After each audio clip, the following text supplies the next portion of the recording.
రాజులు 1, 2 గ్రంథాలు. బైబిల్లో ఇవి 2 వేర్వేరు గ్రంథాలుగా ఉన్నా మొదట్లో ఈ 2 సమూయేలు గాథ కొనసాగింపుగా రాసిన ఒకే గ్రంథంగా ఉండేది. దావీదు ఇశ్రాయేలు గోత్రాలన్నింటినీ ఏకం చేసి ఒక రాజ్యంగా తయారు చేశాడు. దేవుడు అతనికి ఒక వాగ్దానం చేస్తూ అతని సంతానంలో నుండి ఒక మెస్సయ్యారాజు వస్తాడని, ఆయన ఈ లోక రాజ్యాలన్నింటిపై దేవుని రాజ్యాన్ని స్థాపించి అబ్రహాముకు చేసిన వాగ్దానాలను నెరవేరుస్తాడని చెప్పాడు.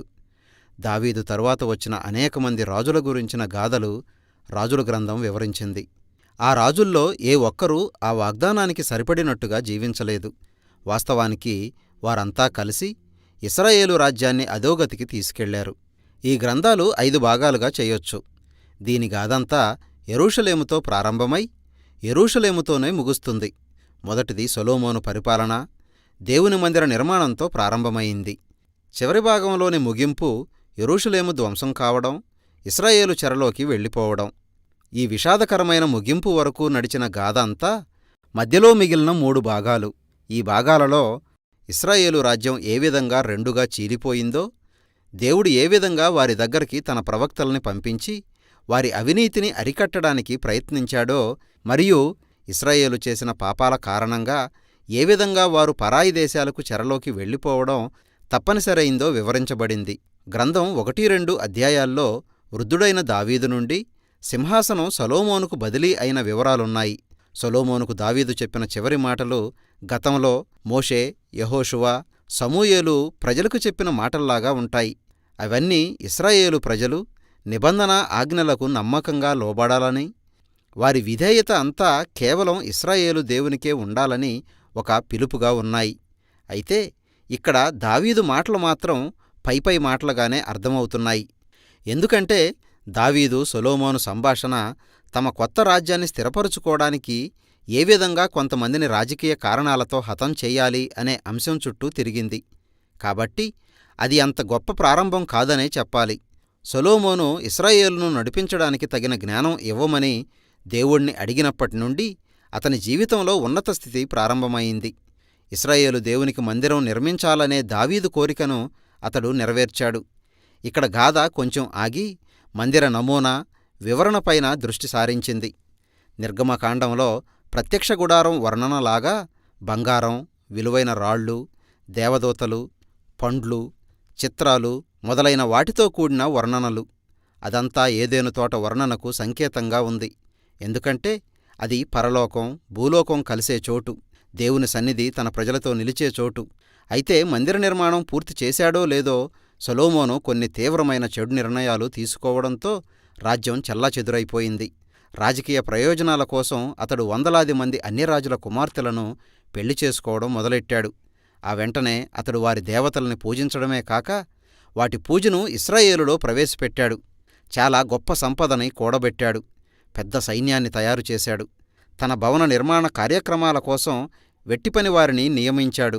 ద్వితీయోపదేశకాండం 17వ అధ్యాయం చూస్తే దేవుడు ఇశ్రాయేలు రాజులు పాటించాలని ఇచ్చిన ఆజ్ఞల్లో ప్రతి ఒక్క దానిని అతడు ఉల్లంఘించాడు.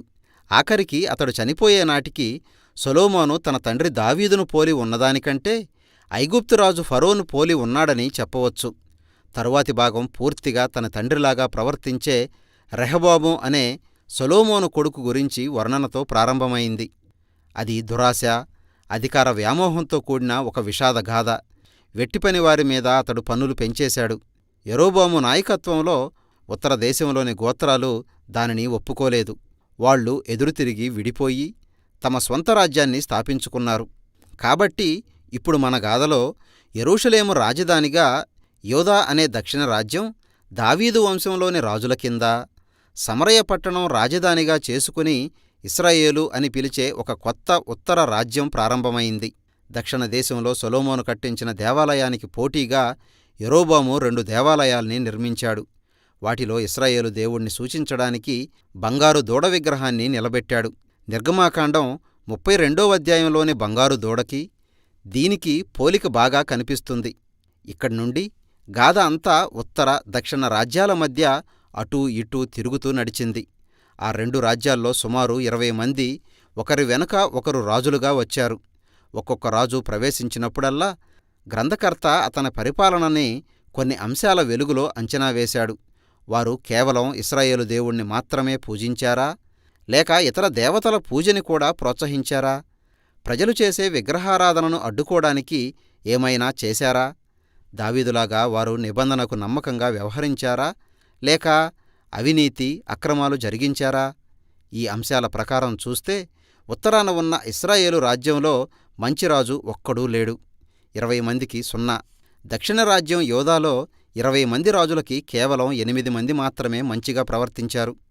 ఈ గ్రంథంలో మరొక కీలకమైన వ్యక్తుల గుంపు పరిచయమైంది. ఇశ్రాయేలు చరిత్రలో చాలా ప్రాముఖ్యమైన వ్యక్తులు. వారే ప్రవక్తలు. బైబిల్లోని ప్రవక్తలు ఏవో జాతకాలు చెప్పేవారు కాదు. వారు ఇశ్రాయేలు దేవుని పక్షంగా ఆయన మాటలు పలికేవారు. వారు నిబంధనను కాపాడే రక్షకుల బాధ్యత తీసుకున్నారు. రాజుల్లో, ప్రజల్లో విగ్రహారాధన, అక్రమాలను వారు ఎత్తిచూపారు. ఈ లోక జాతులన్నిటికీ వెలుగులాగా ఉండాలని, ధర్మశాస్త్రంలోని ఆజ్ఞలకు లోబడాలని వారు ఇశ్రాయేలీయులకు పదే పదే గుర్తుచేస్తూ వచ్చారు. కాబట్టి ప్రవక్తలు ఇశ్రాయేలీయుల్ని మారుమనసు పొంది తమ దేవుణ్ణి వెంబడించాల్సిందిగా సవాలు చేశారు. గ్రంథం మధ్యభాగంలో ఉన్న రాజులందరి కాలంలో దేవుడు ప్రవక్తలను లేపి వారిని హెచ్చరించేవాడు. ఉత్తర రాజ్యంలోని ప్రముఖమైన ప్రవక్తలు ఏలియా, అతని శిష్యుడు ఎలీషా. సరిగ్గా ఈ గ్రంథం మధ్యలో ఏలియా అనే ప్రవక్త చాలా రోషం ఉన్నవాడు. అరణ్యంలో నివసించేవాడు. అతని ఆగర్భ శత్రువులు ఉత్తర దేశపు రాజు ఆహాబు, అతని కానాను భార్య యెజెబెలు. వాళ్ళిద్దరూ కలిసి ఇశ్రాయేలు దేశంలో కానాను దేశానికి చెందిన బయలు దేవతారాధన నెలకొల్పారు. అందరికీ బాగా తెలిసిన ఒక గాథలో ఏలియా 450 మంది బయలు ప్రవక్తలను పిలిచి ఎవరి దేవుడు నిజమైనవాడో పోటీ పెట్టుకుందాం అని సవాలు చేశాడు. వాళ్ళిద్దరూ బలిపీఠాలు కట్టి వారి దేవుళ్ళకి ప్రార్థన చేశారు. అయితే ఇశ్రాయేలు దేవుడు మాత్రమే అగ్ని ద్వారా వాటికి జవాబిచ్చాడు. ఇది జరిగిన తరువాత ఆహాబు తన అధికారం ఉపయోగించి ఒక ఇశ్రాయేలు రైతును హత్య చేయించి అతని కుటుంబానికి చెందిన ద్రాక్షతోటని లాక్కున్నాడు.